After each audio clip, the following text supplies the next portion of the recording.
Ke arah mana, Pak? Ke arah mana nih? Anak aja dulu ya. Siap. Kita akan bawa dari Tambang ya. Oke, siap.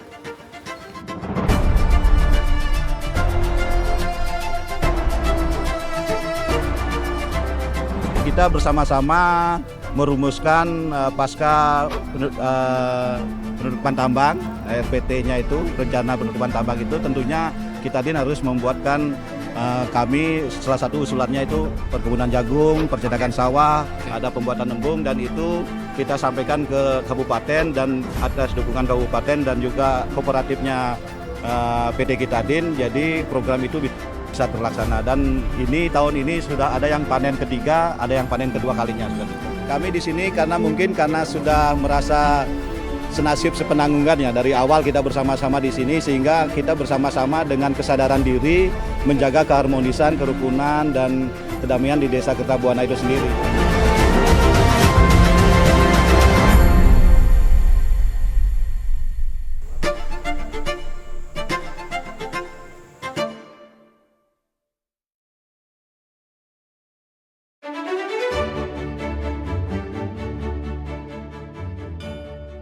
Di Kecamatan Tenggarong Seberang, sekitar 12 km dari ibu kota kecamatan, berdiri sebuah desa yang lahir dari transmigrasi, Desa Kertabuana.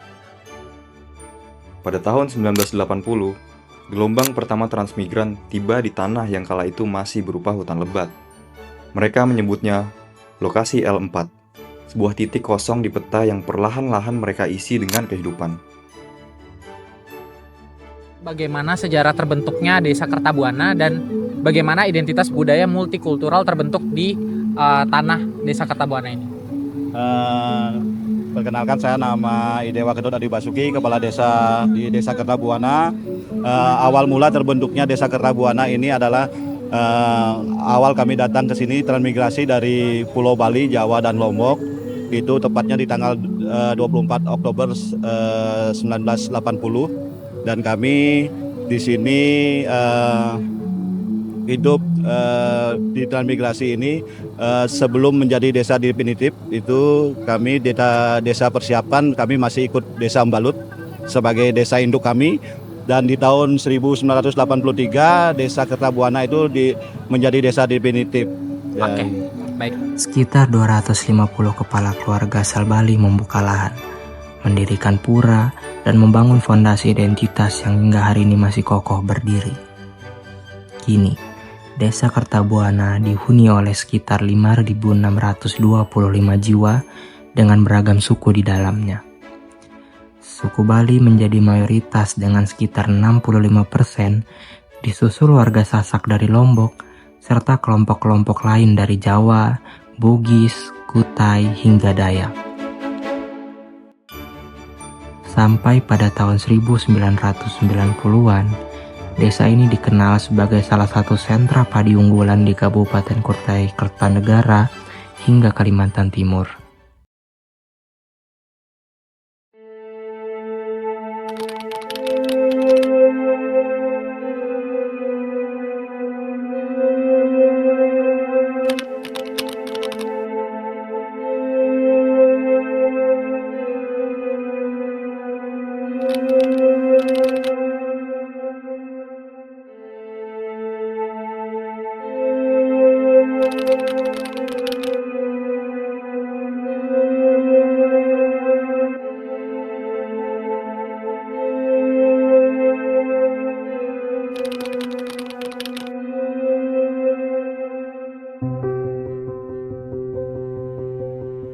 Di tahun yang sama, program resettlement pemukiman kembali adalah proses terencana untuk memindahkan penduduk, komunitas, atau masyarakat yang tinggal di area yang akan dijadikan wilayah operasional pertambangan ke lokasi baru.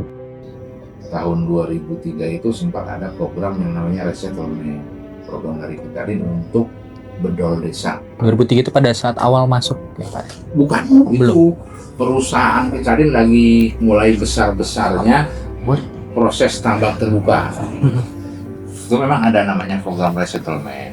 Resettlement. Ya itu berarti itu kan kembali penataan ulang desa lah bahasanya kan kayak gitu. Itu Bahkan waktu itu konsultannya langsung dari IPB. Konsultannya dari Iya, IPB. Iya, IPB Bogor langsung. Terus di Jakarta lah ininya, tapi di dalamnya orang-orang dunia, orang-orang akademis lah guys di dalamnya. Cuman resettlement itu tidak berhasil karena itu tadi syarat kepentingan. Syarat kepentingan, mohon maaf, dari beberapa pihak yang ada di dalamnya.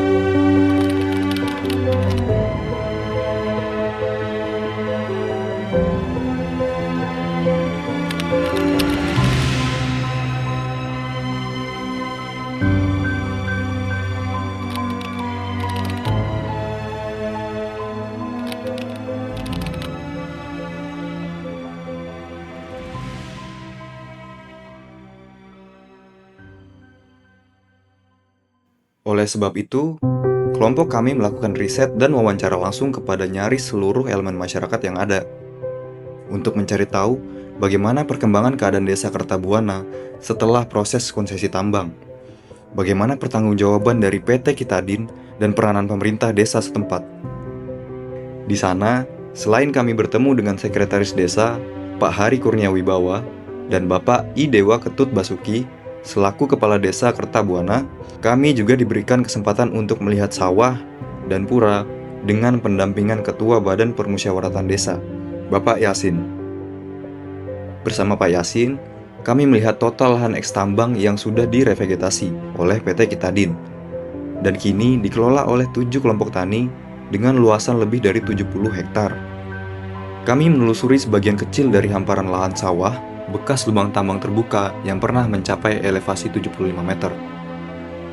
Tidak seperti sawah di wilayah lain, seperti di Jawa, yang punya irigasi alami, lahan kering eks tambang ini sayangnya harus sepenuhnya bergantung pada air hujan dan sumur bor yang pada saat itu dibangun oleh program TNI Manunggal Membangun Desa berdasarkan keterangan Pak Yasin. Ya, alhamdulillah kalau di sini ya berjalan.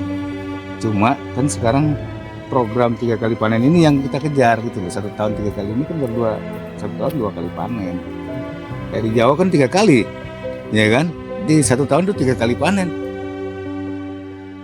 Sebuah perbedaan yang dapat dilihat dari lahan yang beberapa tahun lalu masih berupa tanah gersang bekas kerusakan, kini sudah 4 kali panen terhitung sejak tahun 2023. Produktivitasnya mencapai 4,8 ton per hektar, angka yang menurut data APBI ICMA 2025 sudah menyumbang sekitar 13% produksi padi Kecamatan Tenggarong Seberang. Kami juga menanyakan langsung kepada salah satu petani selaku warga yang terdampak langsung dan mendapat informasi petani yang mendapat kompensasi atas hilangnya daya dukung alami. Bapak udah berapa lama Pak bertani? Wah, kalau sudah lama. Sudah sejak lama banget ya? Iya. Yang ngelola punya kita dulu di Blok C itu sudah berapa tahun? Ada 10 tahun. Sudah lebih dari 10 ini, tahun. Ini dipindah sini, sana kan mau ditanami penghijauan. Oh, ada Masih. Berarti sini dikasih sini lahan ini, obat-obatan dibantu, pupuk dibantu, tenaga dibantu juga itu kalau nyangkul jundar itu yang gratis. Di waktu yang sama, rekanan petani lain juga menyatakan keresahannya yang kontradiktif. Kalau di sini harus mengelola lagi. Kalau dulu kan yang 10 tahun Udah jadi enak. Anu. Ini kan ya Ini kan baru aja ini. Iya, baru. Belum ada setahun ini. Jadi sebelum tambang itu ya, itu lebih enak. Iya. Oh, jauh. Iya. Enggak, kalau di sana ya sudah ditambang. Cuman Mm-mm. kan Lama dah kelolanya. Sudah sudah jadi. 10 tahun, jadi Iya. tanah kan sudah bagus. Pupuk kandang. Oh, sudah gitu. banyak. Jadi tanah sudah gembur ya. Kalau pindah sini kan mulai dari nol lagi. Kalau di timur itu dulu Pak ya enak gitu ya. Iya. Iya, Kalau- itu aku kalau saya kan- panen. Kalau dengan beliau kan hampir sering saya Hmm. bertemu di waktu di sana. Iya. Pokoknya kalau udahlah kalau jelek-jeleknya ngomong cabai sayur-sayuran enggak repot gitu. Iya. Dulu Oh, aku iya. capek. Nah, aku Rono kan masih mau terong kah gitu kan. Kalau di sana tuh Iya, aku sekali tanaman panen tuh kalau capek ada itu 3 cabai. karung. Kemudahan yang dinikmati para petani hari ini menyisakan sebuah pertanyaan. Sampai kapan? Tidak cukup dengan keterangan satu petani, kelompok kami mencoba menanyakan masa depan dukungan ini kepada petani lain. Namun, mereka memilih bungkam. Kebisuan ini membawa kami ke kantor desa, mencari jawaban atas posisi tawar masyarakat di mata hukum. Dari kantor desa, kami mencoba memetakan satu pertanyaan yang lebih besar, sejauh mana pemerintah hadir sebagai perwakilan desa.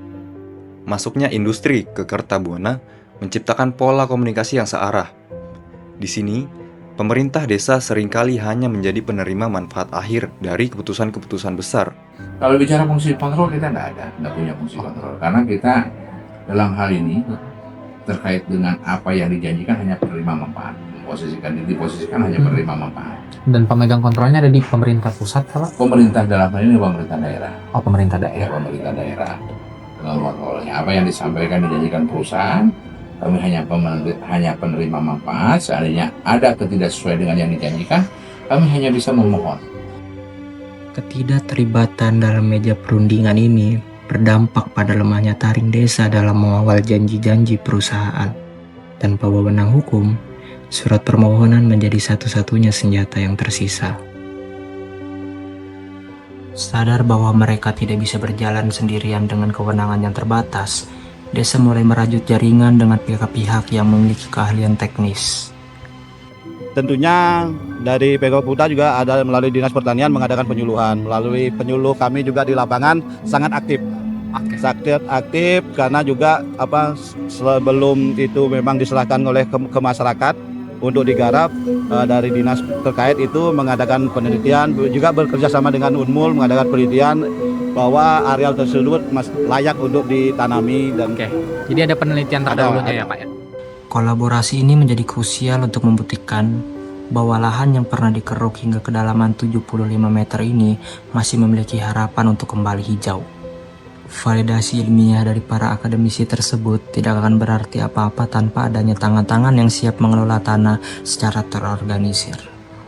Kalau gua Poktan, kan Poktan ya katakan, kelompok tani. Kelompok tani itu kadang-kadang kan sampai 20 orang. Nah ini ada namanya ketua kelompok taninya. Ini berkaitan koordinasi terkait dengan kebutuhan para petani. Misalnya nih, kayak ada pengadaan pupuk, obat-obatan, ya. Kerjasama dengan siapa? Koordinasinya ya Poktan tadi, Gapoktan tadi, gabungan kelompok tani, ada ketuanya. Ini koordinasi dengan penyuluh lapangan atau PPL. Nah nanti PPL berkoordinasi juga dengan pemerintah desa terkait dengan pengadaan usulan apapun berkaitan itu kan selalu melalui pemerintahan desa. Nanti ke OPD terkait ke Dinas Pertanian gitu kan. Oh, jadi di situ ya keterkaitannya Pak ya. Kini 74 hektar lahan eks tambang tersebut telah terbagi secara sistematis ke dalam 7 kelompok tani, memastikan setiap jengkal tanah marginal ini memiliki penanggung jawab. Namun, di balik angka produktivitas 4,8 ton per hektar, kekuatan sesungguhnya dari Kertabuana terletak pada manusianya. Bagaimana mereka menyelaraskan teknologi pertanian modern dengan akar tradisi yang sudah dibawa sejak tahun 80-an. Apakah ada adaptasi atau penyesuaian dalam pelaksanaan ritual Hindu di Kertabuana dibandingkan dengan di Bali Bapak? Dan kira-kira apa yang melatar belakangnya? Tentu banyak hal yang kita melakukan penyesuaian di daerah ini karena kita berasal dari berbagai asal-usul dari Bali. Tentu dari segi upakara kita melakukan penyesuaian di sini, di mana yang diistilahkan adalah Desa Kalapatra atau kesepakatan desa dalam melaksanakan sebuah ritual. Reklamasi mungkin bisa memulihkan bentang alam, namun kemandirian masyarakat dan keteguhan adatlah yang memastikan bahwa kehidupan di atas bekas tambang ini akan tetap berlanjut bahkan setelah perusahaan benar-benar pergi.